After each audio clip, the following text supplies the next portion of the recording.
Assalomu alaykum. Albatta, butun jamoani g'alaba bilan tabriklayman. Muxlislarga ham kelgani uchun rahmat aytaman. Ularni ham tabriklayman. Yaxshi podдержка bo'ldi. Albatta, qiyin uchrashuv bo'ldi. Xudoga shukr g'alaba qozondik. 3 ochkoni qo'lga kiritdik va oldimizga keyingi uchrashuvga tayyorgarlik ko'ramiz. Umuman olganda, Lokomotiv o'z o'yinlarini ham ko'rdik. Yaxshi shakllangan, tajribali va yoshlar bilan remixda yaxshi jamoa.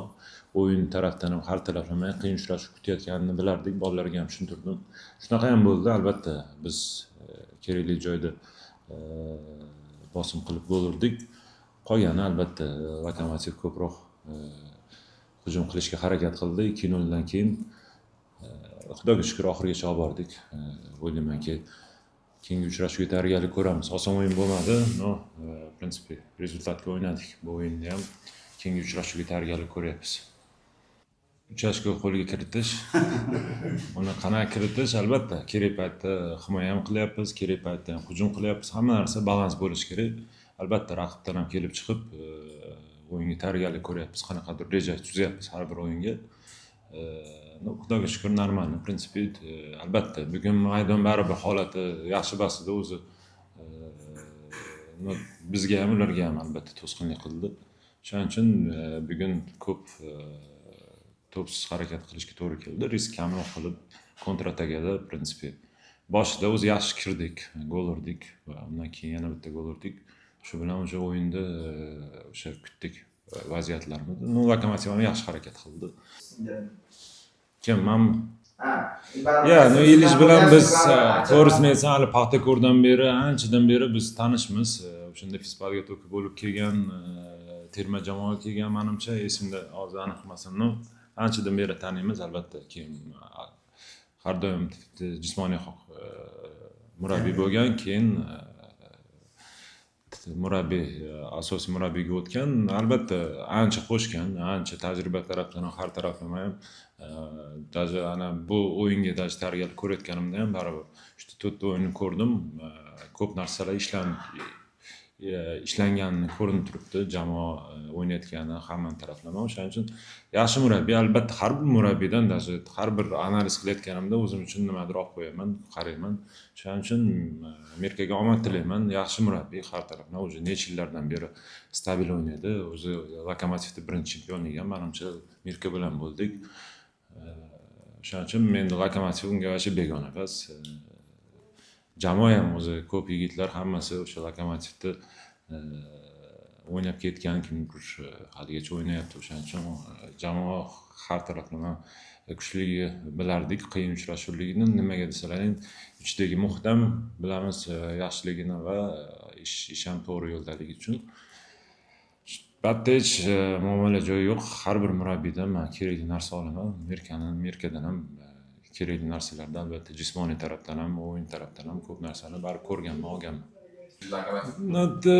Shunaqa tuyulgandek bo'ldi, albatta. O'zi men chunki baribir imkoniyatimiz bor edi. To'pni yana ham kontrol qilib, hujumlarda yana ham yaxshiroq qilsak bo'lardi. O'zi bolalar ham o'zi kamroq risk qilib qanaqadir bo'ldi. Bu chustutsa qildi. Prinsipi qarasam, o'zi maydon ham og'ridi. O'zi birinchi bo'limdan keyin ham bolalar jalba berdi, chunki oyoqlar o'tirib qoldi.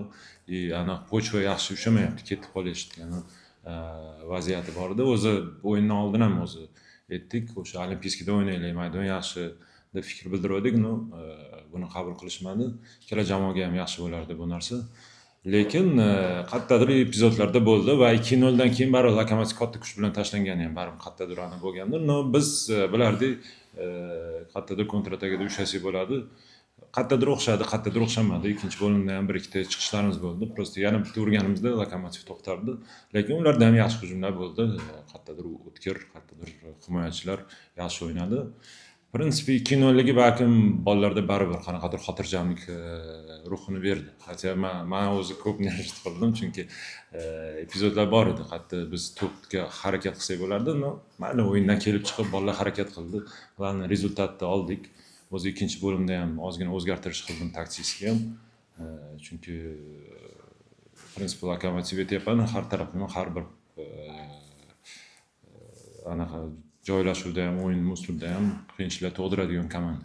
Men prosta уже qarayapman, baribir Lokomotiv qo'shyapti. Flanklarda ozgina muammo boshlandi, chunki oldida baribir kerakli pressinglar bo'lmayotgani uchun Aleks ham menimcha o'yinni epizodlar bilan o'ynadi. Ko'rganingizdek, bu maydonda, bu o'yinda kurashadigan o'yinchilar kerak edi. O'shaning uchun Diyorni ham uni ham saqladik, chunki bu yerda kombinatsiyadan ko'ra iroda va harakatlar kerak edi. Kraylarni bekitdik. В принципе, qo'shamiz deganda qo'shsa bo'lardi. Mayli, bolalar в принципе o'zi 2-0 bo'lgani uchun qarab o'ynashdi. В принципе, kontratakani kutdik. O'zi ikkinchi bo'limga 5 ta tushirganimiz bilan встречный urishimiz kerak edi. Bo'ldi, 2 ta 3 ta yaxshi chiqdik. В принципе, urish kerak edi. Birinchidan terma jamoada har doim vыбор katta. Har bir ularda ham bosh og'riq bo'ladi. Ruslan ham boshqa futbolchilar ham hammasi spiskada bordi. Rashidni baribir oxirida bunimi deb bosh og'riydi. Hammasini chaqira olmaydi. Shuning uchun agar boshdagi o'yinlarga qaraganda albatta qayerdadir balkim men ham murabbiy bo'lganda ikkilanardim. Hozirgi situatsiyada oxirgi 2 ta 3 ta uchrashuvda Ruslan ancha o'ziga kelib qoldi, ancha yaxshi o'ynayapti. Komanda uchun ham foydali o'ynayapti. Har tarafdan hozir endi ko'rayotgan bo'lsa, menimcha ancha o'zi boshqa qarash ehtimoli bor Ruslan.